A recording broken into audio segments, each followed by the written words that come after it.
2010 trend line വണ്ടിയാണ്. Highlight എന്ന് പറയുന്നത് 48,000 കിലോമീറ്റർ ഓടിയിട്ടുള്ളൂ. 2010 പെട്രോൾ വണ്ടിയാണ്. ഇതിന് ഞങ്ങൾ ചോദിക്കുന്നത് 3,15,000 രൂപ. 3,15,000 രൂപ. നമുക്ക് ഒരു 1.25 രൂപ ഉണ്ടെങ്കിൽ ഇതിനൊരു 1.5 ലക്ഷം രൂപയെങ്കിലും വേണ്ടി വരും ഡൗൺ പേയ്മെന്റ് അല്ലേ? ഓക്കെ, മോഡൽ കുറവായതുകൊണ്ട് ഹൈലൈറ്റ് എന്ന് പറഞ്ഞാൽ കിലോമീറ്റർ കുറവാണ്. അപ്പം ഒരു പോളോ വാഹനം നിങ്ങൾക്ക് ആവശ്യമുണ്ടോ, ആഗ്രഹമുണ്ടോ? വേഗം വണ്ടി എടുക്കുക. 2017 സെലോറിയോ VXi ഓട്ടോമാറ്റിക് ആണ്. 34,000 കിലോമീറ്റർ. മൈലേജിന്റെ കാര്യത്തിൽ മൈലേജ് ഉണ്ട്, എല്ലാം ഉണ്ട്. ഓട്ടോമാറ്റിക് സിംഗിൾ ഓണർ VXi വണ്ടിയാണ്. 4,90,000 രൂപയാണ്.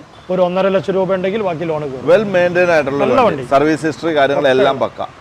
ഓക്കെ, 4,90,000 നെഗോഷ്യബിൾ ആയിട്ട് ചെറിയ രീതിയിൽ നെഗോഷ്യബിൾ ആവും. പെട്ടെന്ന് കോൾ വിളിച്ചോ. Automatic Celerio Etios Liva 2017 V variant limited edition ആണ്. Second owner